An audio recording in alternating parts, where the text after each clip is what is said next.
¿Cómo va? Sí, todo. Todo Bueno, bien, Juan, ¿cómo estás? Buenos días. buen día, ¿Todo Juan. bien? Juan es el editor de tecnología del diario Clarín y hace poco estuvo trabajando en un caso muy particular. Acá en la Argentina estaba un caso de ransomware que fue el caso de migraciones, que a diferencia de otros casos que hemos vivido en la Argentina, como en Telecom o Telefónica, el Telefónica y Sur, WannaCry. acá se expuso la información y la verdad que Juan hizo un trabajo de investigación muy interesante, sobre todo para nosotros que estamos del lado de la seguridad informática. Nos interesa ver cómo los medios levantan estas notas, cómo es el análisis. Y la verdad que en esto que es Ecoparty TV, el lado B, Juan, estamos hablando ayer hablamos con un colega tuyo, con Sebastián Davidovsky, Sí. sobre los ataques y las víctimas. Y vos en este caso estuviste hablando y estuviste investigando una de estas víctimas que fue el Estado. ¿Cómo? Contanos un poquito el backstage, cómo te fuiste enterando, cómo fue el proceso de bajar los archivos, sobre todo para nosotros que somos nerds y nos gusta ver este otro lado. Sí, a ver, primero, antes que nada, sí, el laburo fue con Payito, que también lo conoces. Le mandamos un gran saludo desde Eh, acá. sí, que fue un laburo conjunto muy bueno porque la verdad es que laburamos absolutamente todo a cuatro manos y siempre periodísticamente laburar así, hasta es divertido en Google Drive, ¿no? Porque te vas corrigiendo, escribiendo, recortando párrafos y mirando qué hace el otro y decís, pará, ¿por qué sacaste eso de ahí? Por suerte tiene un chat, así que para discutir las cuestiones, pero bueno, siempre está bueno, por lo menos para mí, laburar estas cosas de manera colectiva. Entonces, primero aclarar eso, ¿no? Que fue un Totalmente. laburo conjunto. Después, lo que vos preguntás del lado de ustedes está bueno porque en general, eh, a ver, la pregunta que uno tiene, digamos, con estas cuestiones es, ¿cómo escribir esto en Clarín? ¿No? Claro. Porque, digamos, es el medio más grande del país, Claro, después no, cada no uno es puede no es tener que su lo estás opinión. escribiendo en el muro de una red social personal, en un blog, no. Tal Estás cual. O en el en diario número uno. ZDNet, que sabés que es un sitio que ya De maneja, especialista. digamos, como una Claro. jerga, ¿no? Ujú. Entonces, como que la primera pregunta que surge es, bueno, ¿cómo tratar esto en el medio más grande del país? Insisto, tenga cada uno la opinión que tenga de lo que es Clarín, pero sí también siendo consciente de la reputación que tienen los medios grandes en la comunidad, que es bastante mala en general. Digo, yo, a ver, uso un montón Reddit, por ejemplo, Sí, y uno ve, digamos, lo que piensa la gente de los grandes medios cuando se tratan estos temas. Claro. Entonces, uno está ahí medio como caminando entre brasas, ¿no? Porque sabés que te van a estar contando las costillas y uno quiere hacer un laburo más o menos, digamos, prolijo y que sea profesional para poder comunicar bien algo que de movida es difícil para un público masivo. Pero también es difícil para uno, como un desafío, ¿no? ayer Seba Porque nos retaba, decía que somos bastante soberbios, que marcamos mucho el error. Y digo, creo que hay también en esta charla que te invitamos es este aprendizaje, porque si no podemos comunicar como sí, sí. gente especialista y de Ujú. la mano de ustedes, no podemos llegarle al grosso del público, hay un error y hay una falla en común. Y es por eso que me parece que está buenísimo lo que estás diciendo. Total. Sí, un poco lo que decía Sebastián ayer era esta cuestión de, bueno, primero el problema y después el nombre. Digo, no puedo prender la computadora. Bueno, está lupeado y tenés un problema en el vídeo si tenés que actualizar el firmware. Claro. Digo, a ver, está todo bien con eso. Nosotros más o menos podemos entenderlo, pero digo, mi vieja, mi viejo no puede prender la máquina y me dice, che, no sé, está todo negro, digamos, ¿no? Entonces, como que el primer desafío es ese, es como, digamos, tratar de bajarlo. Segundo punto, digo, yo cuando pensaba, digamos, como un poco en cómo abordar el tema, por lo menos para mí había como dos grandes ejes. Uno es la cuestión esta de periodísticamente cómo lo abordás, que ahora si quieren charlamos un poco de esto de cómo, digamos, cómo fue que surgió el tema, ¿no? Porque también la pregunta que te hace todo el mundo que te conoce es, che, pero ¿de dónde salió esto? Claro. Digamos, ¿no? Porque además también de afuera, el que más o menos no sabe, dice, wow, tiene contactos en la deep web, en la dark web, y ni a palos, digamos. Uno se entera porque habla con la gente que sabe. Que sabe, Claro. se No es bajó Tor así. Browser y le dieron una mano. Claro, exacto, y es alguien que le dedicó mucho más tiempo a eso y por eso sabe, ¿no? Pero un poco como que la primera pata para mí es la periodística, decir, bueno, ¿cómo se puede abordar? Y la segunda, que por ahí es para entrar un poco más después avanzada la charla, es un poco la cuestión más, si se quiere, política de qué está pasando con el uso de los datos, que es una pregunta que no es nueva y que desde Snowden y desde Assange es algo que está recontrapuesto sobre la mesa y que ustedes también, digamos, lo tratan hace mucho más tiempo, pero sí, digamos, ¿qué se filtró? para mí es súper interesante charlarlo, porque era esta cuestión de el morbo de la gente, es bueno, ¿qué se supo, no? Y la nota, el titular, que por ejemplo lo trabajó Lavier en Infobae y demás, era el de Chino los agentes Corrientes. de la AFI. Claro, exacto, Chino Ah. Corrientes, era la carpeta que todos queríamos Era saber Chino qué Corrientes, no tenía. sabíamos si eran corrientes los chinos o chinos en corrientes, era bueno, fue el mito urbano. Sí, daba más intriga, digamos, que era Chinos Corrientes que tenía la carpeta LAFI, ¿no? Pero bueno, lo que decía es, ahí hay algo re interesante para mí, que ahora, digo, podemos ir, pero es esta cuestión un poco como más, digo, para ponerlo en un término concreto, más biopolítica, decir, che, ¿qué está haciendo el Estado con los datos de nuestra vida, ¿no? Que eso para mí es súper interesante, pero recapitulando un poco lo que decías primero, esta cuestión de cómo... yo te voy a interrumpir Sí. ahí con algo. Dijiste Sí. un término que por ahí no están todos tan familiarizados, esto de biopolítica. Sí. Sí, Eh, para que la Nada, a gente ver, digo, sin entrar demasiado en la cuestión filosófica y demás, es cómo el Estado administra nuestra vida, básicamente. Claramente. Que es algo, digamos que, a ver, que nos yo importa puedo a todos, elegir, ¿no? yo- Y sin ¿Cómo? saberlo. Que nos importa a todos sin saberlo, digo. Podés no saber o no qué significa eso, pero a todos nos importa, claramente. Tal cual, además, digo, yo puedo elegir no tener Instagram, pero yo no puedo elegir no tener un DNI. Entonces, digo, Correcto. el Estado tiene una responsabilidad y un peso como mucho más fuerte y simplemente, digo, es un término acuñado por Foucault y que tiene un Ujú. tratamiento en el siglo XX con Agamben, con otros autores, que no nos vamos a meter ahí, pero sí la cuestión de decir, che, el Estado administra la vida, eso es así. Y Tal después, cual. bueno, aparecen corporaciones y aparecen un montón de cuestiones que complejizan la cuestión. Pero del Estado no me puedo escapar y tiene mis datos. Entonces, bueno, ¿qué pasa con eso? Que ahora, digo, podemos entrar a eso, pero para recuperar lo periodístico, lo que decía es, el primer escollo a superar es decir, hola, soy Clarín y puedo contarte este tema. Y te lo puedo contar porque hablo con gente que sabe de verdad de esto y te lo puedo traducir. Entonces, inmediatamente lo que pasaba era que, por ejemplo, a ver, para recuperar un poco lo que pasó, hay un choreo de información oficial, o sea, con una extorsión, que es lo que sería un ransomware, porque todos acá saben lo que es un ransomware, pero hay que explicarle a la gente que es un programa que tenés en tu computadora, que te encripta archivos que no puedes acceder y que te va a pedir algo a cambio para obtenerlo. Ujú. Ahora, eran en total 2.200 documentos, unos 3 gigabytes una vez que uno lo descomprimía, seguramente todos los vieron dando vuelta porque era un link onion que lo metías en Tor y te llevaba a un sitio totalmente falopa de subida de archivos, porque no era un mega, era drop me Era files. Drop que yo no lo había Only visto. Files Rusia, ¿no? From Russia Claro. with Love. Era Ucrania y mirá que hemos pasado por ese tipo de páginas, pero yo Drop Me Files nunca lo había visto en mi vida. Entonces llevaba ahí, uno descargaba los archivos y, digamos, la amenaza que estaba, digamos, en circulación era el equivalente a 4 palos verdes, más o menos, que le pedían.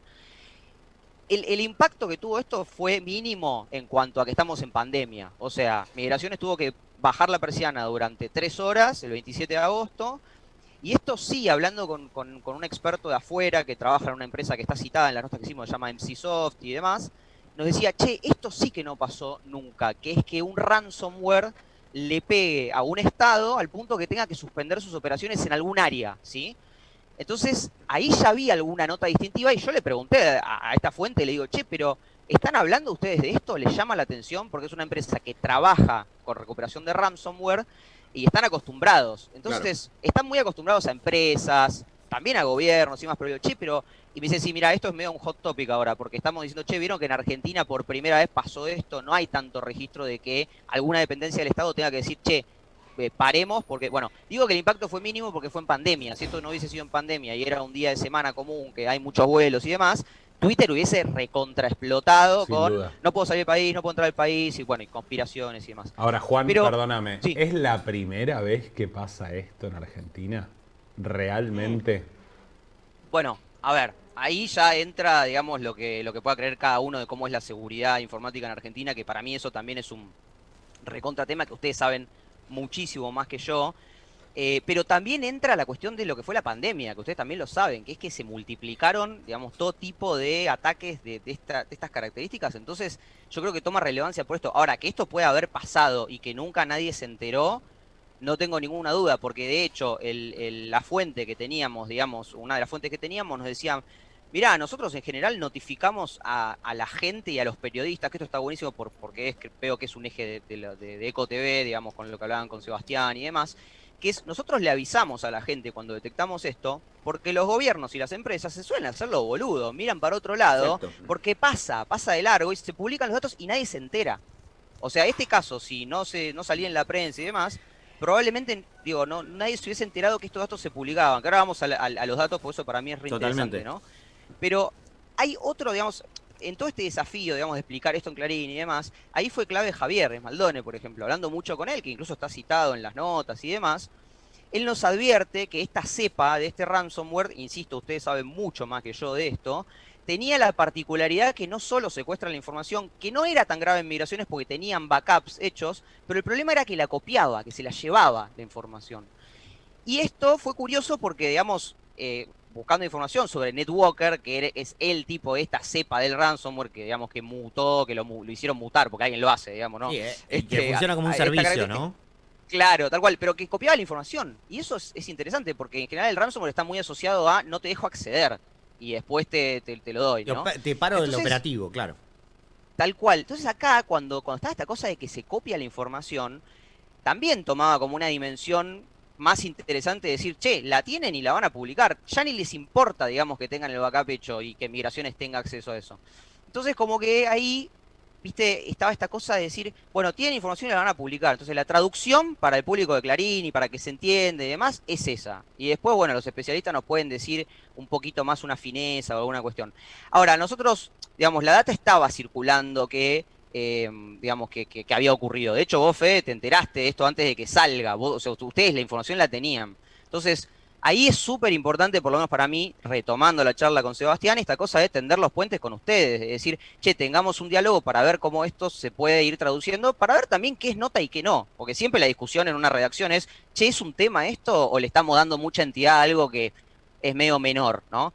Bueno, acá estaba la Dirección Nacional de Migraciones, digo, tenía como un grosor cruzando información, digamos, con fuentes, digamos, del lado técnico que serían ustedes, fuentes de afuera, digamos, del país y demás, y cruzando eso con migraciones, con fuentes que están en las notas, pero que están en off porque no podíamos, digamos, poner los nombres. Nada, eso más el link de Onion, digamos, que se podía ver en Tor, era clarísimo que los habían enganchado. Entonces, bueno, ahí empezó la cobertura. La primera nota de la cobertura es, digamos, hubo un ciberataque a migraciones, hubo un hack al sistema y con Payito fue como, bueno, ¿cómo le vamos dando seguimiento a este tema, no? Había algo que era muy claro, que era el deadline, ¿no? Es como que vos periodísticamente tenés el principio del quilombo y el deadline, donde la noticia va a ser, se publicaron los datos o pagó el gobierno, que era algo que era muy esperable que no lo hicieran por, Claro. bueno, cuestiones que hablamos incluso con vos, Fede. Pero toda la cuestión, digamos, que estaba acá circulando era, bueno, cómo transitar de una punta a la otra el tema, sabiendo que además los otros medios también lo iban a tener porque, digamos, empieza a replicar la información y porque el concepto ya de la novedad y de la primicia en Internet te dura 5 minutos y está bien que así sea, por lo menos, para mí. Entonces, ahí empezó todo el alcance de, bueno, hasta dónde lo tratamos, cómo lo tratamos y demás. Y bueno, en el medio, distintas notas de la plata que pedían, digamos, la información que tenían y demás, y la publicación efectiva de los datos, y luego lo cerramos con una suerte de especial, donde lo que hicimos fue, de nuevo el libro de Sebastián, ponerle nombre a lo que había pasado, que era con una chica venezolana que estaba preocupada porque se habían expuesto sus datos y demás. Ahora, la gran, por lo menos para mí, digamos, la reflexión en torno a esto que decía con los datos que administra el Estado y demás, tiene que ver con esto de qué, digamos, qué implica que tengan esta información otra persona. Y yo pensaba mucho en el mail, uno de los mails estrella de la cuarentena, que seguramente ustedes lo saben, que era este de una extorsión. A un amigo le pasó que le mandaron un correo que decía, mira, tengo fotos tuyas íntimas, que las saqué con la webcam, te pido tanta guita, y mirá lo que tengo acá. Y le daban una contraseña que él había usado en algún servicio que ya ni se acordaba y que ya ni le daba pelota, digamos. Pero claro, ahí, digamos, lo charlamos con mi amigo y él me dijo, mirá, yo sé que no hay ninguna imagen mía de nada porque yo soy re cuidadoso con la webcam, la tengo siempre tapada y no pasa nada, digamos, ¿no? O sea, él estaba seguro. Pero, por otro lado, está esto de jugar con la duda, con decir, che, pero mirá si alguna vez la dejé prendida y pasé en pelotas por la webcam o lo que sea y publican eso y es una vergüenza. Bueno, entonces, ahí estaba esa cosa de, ¿qué implica que estén estos datos en circulación? Y cuando vos te fijás lo que se filtró, había correos electrónicos, teléfonos celulares, direcciones de tu casa. Entonces, a ver, digamos, uno puede decir, bueno, no me importa, pero ¿qué se puede hacer con esa información? ¿No? O sea, ¿cómo la podés usar vos? Es que el problema es que una vez que toca esa información la internet, es imposible borrarla, para empezar. Ahí está. Y después la otra es que es esta construcción, que es lo que vos mencionabas recién, Juan. Muchas de las extorsiones tienen que ver con, te digo algo que yo sé de vos para generarte una confianza, construir una fachada, ¿no? Y te digo, mirá, Gon, sé que tu password era tal, tal y tal, que domiciliás acá. Entonces, no solo que copian la estética, sino también el lenguaje y data que te da confiable. Yo te llamo, digo, ¿tu DNI es tanto? ¿Vivís acá? ¿Este es tu número de pasaporte? Sí. Bueno, verificado, ¿me podrías cambiar la contraseña? Y ahí generás este engaño, Totalmente. ¿no? Sí, y además lo que hablaban ayer, el medio mundo, ¿no? Esto no es que se lo hacen contra Juan o contra Federico. Esto lo tiran al por mayor y alguno cae. El que cae, Nos cae. estuvo mirando. No podemos pasar por alto que nos prestó atención a todo lo que hicimos. Juan. Gracias por mirar EcoTV. A pleno. Lo que pasa que también el libro de Davidovsky me lo comí en 2 días, porque o sea, las historias son muy buenas. Entonces quedamos en contacto y fuimos hablando por eso. Pero esta idea de que tiran el medio mundo y de repente los ingresos, digamos, que están registrados en la base de datos que se filtró, van de 2013 a 2020. Todos entre 2013 y 2020, o muchos, quizás viajamos. Entonces te dicen, che, vos en tal año te fuiste a México. Sí. Y a vos te ponen eso en un correo y por ahí ustedes, nosotros, ya más o menos tenés el ojo, te fijás quién es el remitente, empezás a mirar como toda la metadata que el usuario promedio no mira, digamos. O sea, vos te mandan un mail que es netflix.s@support no sé qué y ya con ese punto S dudaste. Sí. Pero digo, si está muy bien hecha la interfaz y demás, hay un montón de gente que cae. Entonces, estaba como esta cuestión de ok, no se filtraron datos que, digamos, es como las grandes filtraciones de la historia. No es el fin del mundo. Exacto. Pero sí hay un montón de información que está puesta a disposición de un montón de gente que no sabes para qué la puede usar. Y por lo menos para mi interpretación es, no hoy, sino quizás la usan dentro de un año, no sé, ¿se entiende? Entonces, insisto, el morbo periodístico era, uy, ¿qué se filtró? ¿No? Y el título, me acuerdo, era de Infobae, era agentes de la AFI, no sé qué. Que bueno, era un datito de color. Che, está el DNI de 4 agentes de la AFI, que es lo peor que le puede pasar, que es que, digamos, o sea, se revele la identidad. Pero fuera de eso, está esta cosa de, che, es una base de datos muy grande la que se filtró, ¿no? Entonces, ahí, por lo menos, para mí, lo interesante es saltar al otro que decía yo, de la pata esta un poco más, si se quiere, de pensar desde un punto de vista biopolítico, qué está haciendo el Estado con nuestra información. Y para mí ahí, para responder a esa pregunta, hay un dato que es tremendo, que ustedes seguramente le van a poder sacar mucho más jugo que yo, pero que es increíble, que es que había 19.000 credenciales activas desde la Policía Metropolitana a migraciones. O sea, había casi 20 lucas de cuentas, o sea, de user y password, que me juego las pelotas, que la mayoría debían ser 1, 2, 3, 4, pero bueno, más allá de eso, que estaban activos de agentes que ya no trabajaban. O sea, todos el ABM de usuarios es siempre en general un muy lindo lugar. Y eso es un poco la pregunta donde quería ir, ¿no? Porque ayer hablamos también con Javi Esmaldones sobre el Estado, bueno, cómo reportar vulnerabilidades, pero también existe esto, que yo creo que lo hablábamos con Juan, esa es la información que se publicó, no es la información que tienen.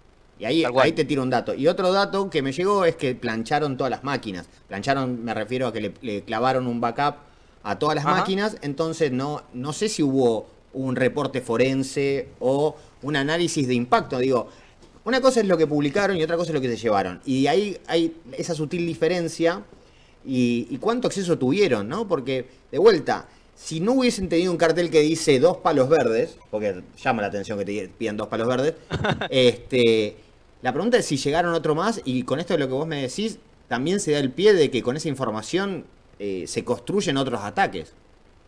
Totalmente. A ver, lo que decía Maldone, que fue algo que hablamos mucho mientras lo íbamos cubriendo el tema, era esto de, che, se enchufaron el cable, digamos, ¿no? Que claro. es lo que uno atina a hacer, digamos, ante el miedo. Pero es verdad, estás borrando la evidencia, te estás quedando como una pata afuera, que es la pata más como interesante, que es después poder hacer algo desde el punto de vista legal. Yo de todos modos no tengo, digamos, ningún tipo de especialidad en todo lo que es la cuestión forense y demás, pero bueno, hablando con expertos te das cuenta que hubo algún tipo de pifia ahí. Pero la pregunta es esa, che, ¿y no tendrán más? Que eso era también lo que decía vos, Fede, no hay que pagar, porque además si pagás tranquilamente, mañana te dicen, bueno, listo, entonces ahora dame más. Lo que pasa es que hay muchos casos donde pagaron. Un caso que nosotros citábamos era el de la Universidad de California, que fue impresionante, que estaban publicados los chats de la negociación, que eran desopilantes, porque los que le clavaron el ransomware diciéndole, ¿me querés ofrecer 140 lucas verdes? Le dijo, pero eso quédatelo para pagarle el McDonald's a tus empleados, le dice, porque vos facturás no sé cuántos miles de millones por año. Entonces, hay un montón que pagan, ¿no? Entonces, que digo, pagan y engancharon a tienen buen Garmin. soporte técnico, ¿no? Porque yo quiero agregar un detalle acá. Sí, que totalmente, es un call center. Sí. Este ransomware se llama Ransomware as a Service. Entonces, no es que tenés que ser el desarrollador del malware. Hay gente que puede ir a este grupo Netwalker y es como un servicio como YouTube o Twitch, ¿no? Donde a mí me dan una plataforma como un servicio y ellos se quedan con un porcentaje de la transacción. Y Netwalker, Pikachu, Piki, dijo 30%. Entonces le dan esta soporte de infraestructura para que otra gente ataque y se quedaban con un 30% de esto. Entonces también ahí está lo que es la evolución Qué locura. a nivel industrial, ¿no? Digo, a financiero. Yo, 100% y además, sí. No, contestá y después te pregunto. No, que además esto que decía Fede pasa que como que en la digamos, en la oscuridad de todo esto, lo que pasa es que hay grupitos que son considerados más exitosos. Digo, si le sacaste un palo y pico a la Universidad de California, y digamos, se puede decir que tenés una reputación en el ambiente, porque aparentemente, de nuevo, ustedes lo saben mejor, enchufárselo el ransomware a alguien no es, digamos, demasiado jodido. El tema es qué negociación se instala después para poder efectivamente sacar plata y además qué cliente elegís, porque nos engancha a nosotros y que apenas, digamos, estamos puteando porque Netflix viene en dólares ahora. Entonces, Sí, digo, bueno, y te hago una pregunta, ¿tenés que pagar el impuesto país y el 35% de ganancias si pagás el ransom? Nos vamos a meter en ese terreno. Bueno, un poquito. buena pregunta, buena pregunta. Te hago, mira, estamos acá, hoy viene un día cargado, así que estamos agitadísimos. Yo tengo una pregunta, si me dejas. Hágale. Por favor. Dale. Quiero saber, Juan, por qué, y esto me interesa personalmente, ¿no? ¿Por qué hoy sí es noticia en la mesa de redacción este tipo de temas y antes no lo era? Como sí lo es hace muchísimos años en países primo hermanos como es Chile, por ejemplo, que atacan una corporación o un ente gubernamental o privado, y es noticia, es tapa de todos los diarios cuando hay un ataque. Y acá, Sí.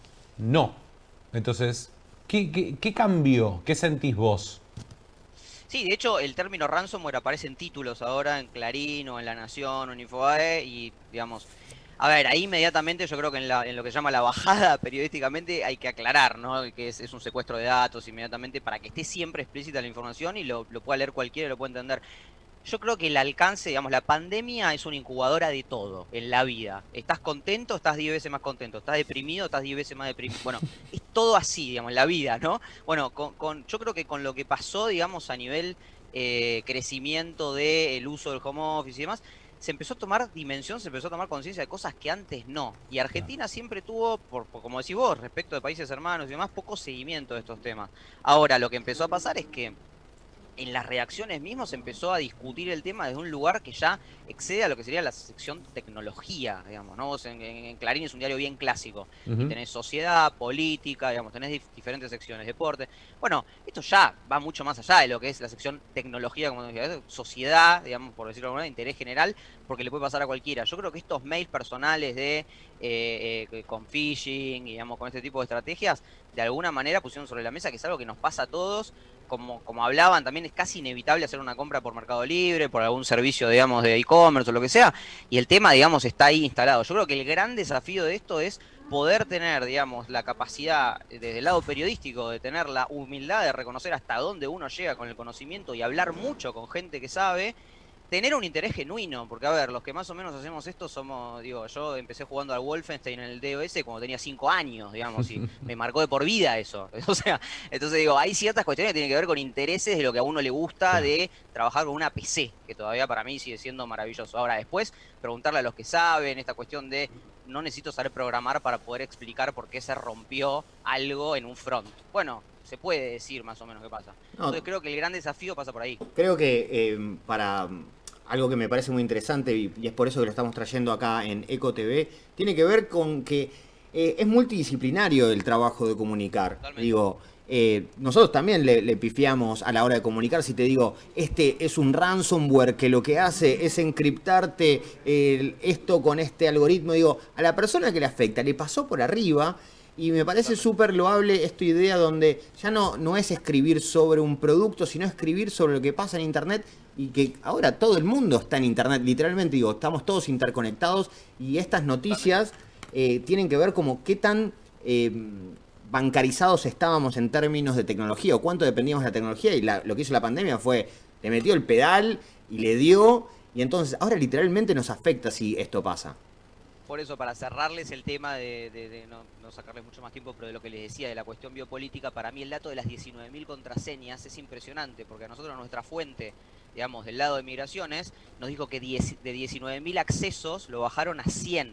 O sea, todos trabajamos en alguna corporación y nos fuimos. Cuando vos te vas de algún lugar o te echan o lo que sea, a los 2 minutos no tenés acceso, digamos. Acá había 19.000 credenciales activas, ¿sí? O sea, 19.000 personas, de las cuales un montón ya no trabajaban ahí, que podían acceder a la base de migraciones. Entonces ahí es donde está la pregunta que uno le tiene que hacer al Estado también, desde un lugar totalmente legítimo como ciudadano, es decir, che, ¿cómo estás administrando esta base de datos? Porque son mis datos, es mi vida, ¿no? De alguna manera. Totalmente. Bueno, estábamos hablando con Juan Brodensen, que es editor de tecnología en Clarín, sobre el caso de migraciones. La verdad que me encanta porque es el lado B de la noticia, ¿no? Y la verdad que lamentablemente creo que vamos a tener que, no por hablar con Juan, sino por estas novedades que a veces nos afectan, y que es para mí muy importante trabajar en la comunicación, porque de vuelta, esto no es solo de especialistas. Esto nos afecta a todos, y lo que queremos acá es mejorar esta comunicación y ayudar al Estado a entender la problemática. Pero bueno, también como ciudadanos nos sirve entender y cómo también demandar que nuestros datos sean cuidados. Es cierto. Muchas gracias, Juan. Gracias, chicos. Lo pueden seguir @Brodensen en Twitter. Muchas gracias, Juan, por acompañarnos en esto que es Eco TV.